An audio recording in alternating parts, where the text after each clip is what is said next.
ay tinitingnan ko na kayo. Lalong-lalo na po yung nanggaling pa sa malalayong lugar. Meron pa po ako nakitang nasa panig ng katandaan, mga lolo at mga lola. Kahit na po ang lakas ng buhos ng ulan, walang tumitinag, walang umuuwi. Lalo na kung nagpapahayag po kayo ng ating pagkakaisa, ang ating hinahanap na katarungan, hinahanap nating katotohanan.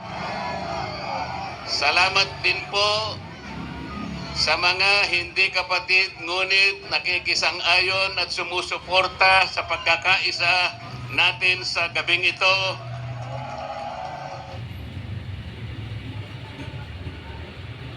Mga kakilala ko, yung iba po ay hindi ko man kakilala, ngunit nagpahayag po pagsuporta at pagmamahal sa at ginagawa natin. Hindi na nga po sana ako pupunta dito.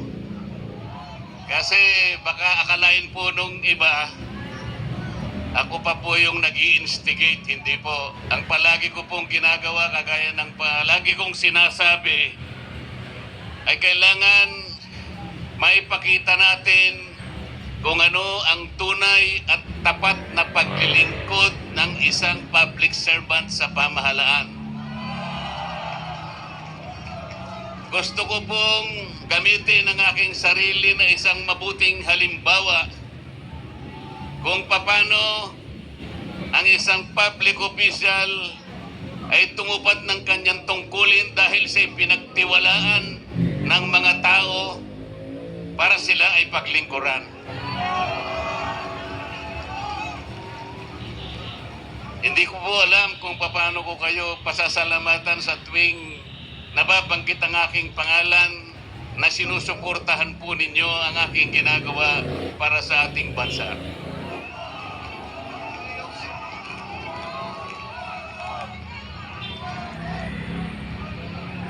Pangalawang araw na po ito, ngunit hindi ko nakikita sa mukha ninyo ang kapaguran.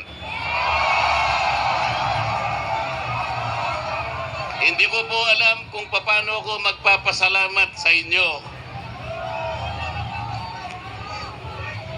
Kung magagawa ko lang, napuntahan ko kayong isa-isa para yakapin ko kayo, gagawin ko po.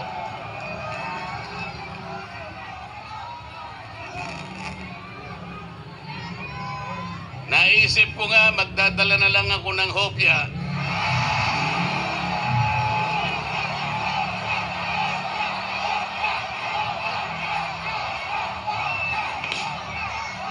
Pero nung makita ko po na napakarami ninyo, kahit 30 pabrika ng hopya hindi magkakasa sa inyo.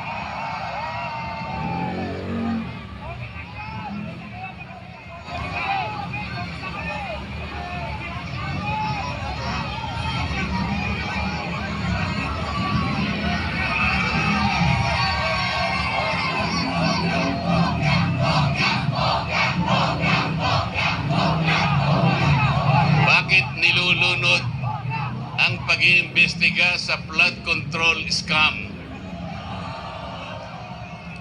Bakit si Marcoleta ang ikukulong kayo ang mandarambong?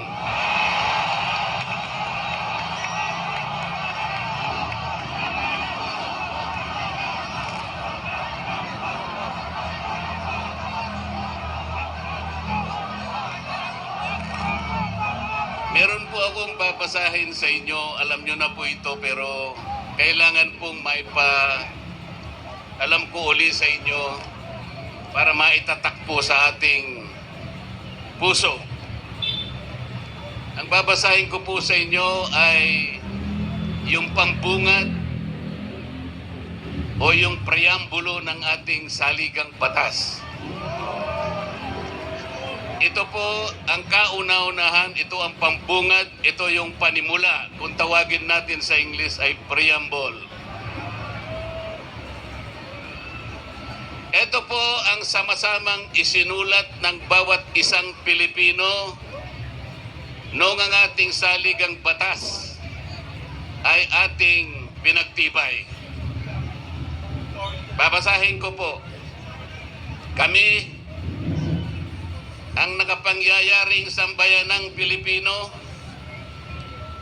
na humihingi ng tulong sa makapangyarihang Diyos upang bumuo ng isang makatarungan at makataong lipunan at magtatag ng isang pamahalaan nakakatawan sa aming mga mithiin at mga lunggatiin, magtataguyod ng kabutihan sa bawat isa, mangangalaga at magpapaunlad ng aming kamanahan at titiyak para sa aming sarili at sa angkanang susunod ng mga biyaya ng kalayaan at demokrasya sa ilalim ng pananaig ng batas at ng pamahalaang puspos ng katotohanan, katarungan, kalayaan, pag-ibig, pagkakapantay-pantay at kapayapaan ay naglalagda at naghahayag ng konstitusyong ito.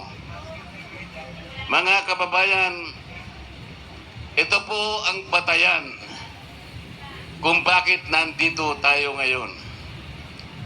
Nais nating ipaalala sa pamahalaan ang ating mga layunin, ang ating mga adhikain, ang ating mga pangarap para sa ating sarili at sa susunod na saling lahi, at ang ating pangarap sa ating pinakamamahal na bansa. Ito po ang aking paninindigan at alam ko ito ang ating pinagkaisang paninindigan ngayong gabi.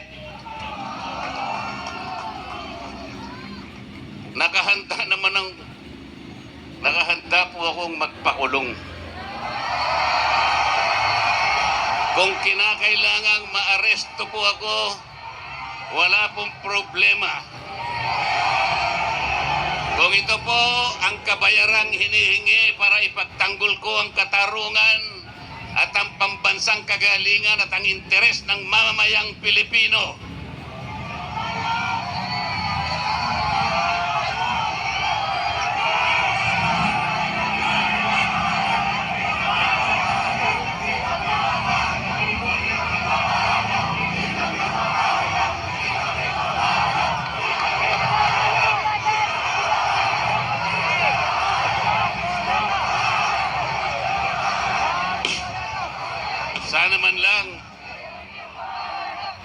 sana man lang may ninakaw ako.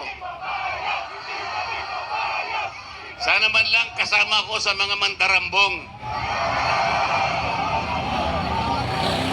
Mga nabanggit na yung mga pangalan nila. Ang isa ay si Martin Romualdez. Ang pinagdalhan ng mali-malitang pera.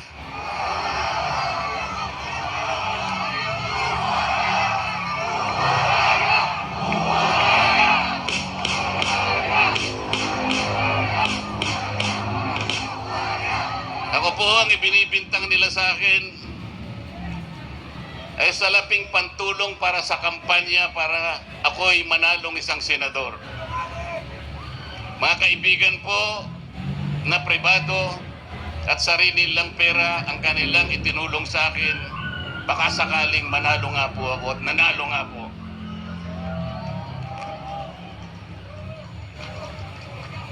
Hindi ko na po ipaliliwanag ang technicality kung paano nila inimbento ang isang gawa-gawang asunto laban sa akin. Tingnan po ninyo kung sino pa yung nagtatanggol at tumutulong para sa ganon, matukoy natin kung sino ang may kagagawan ng pinakamalawak, pinakagarapan ang inaasunto at siya pa ang pinagbabalakang arestuhin. Hindi ba katungkulan ng ombudsman ang sila ang humanap, umusig at parusahan ang lahat ng may kagagawan nito? Bakit ang ombudsman ang nagagalit sa akin? Hindi ba dapat tulungan pa nila ako? Sapagkat iisa ang layunin namin. Ginawa po nilang politika ang lahat ng ito.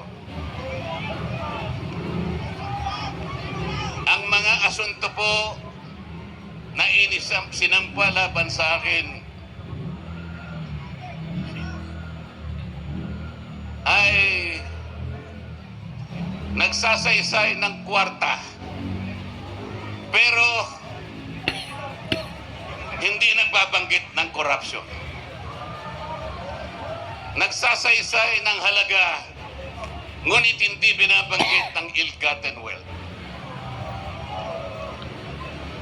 Ipinipilit na iugnay ang public office, ngunit walang binabanggit na abuse of public office. Naglulubid ng mga chismis, ngunit walang ebidensya.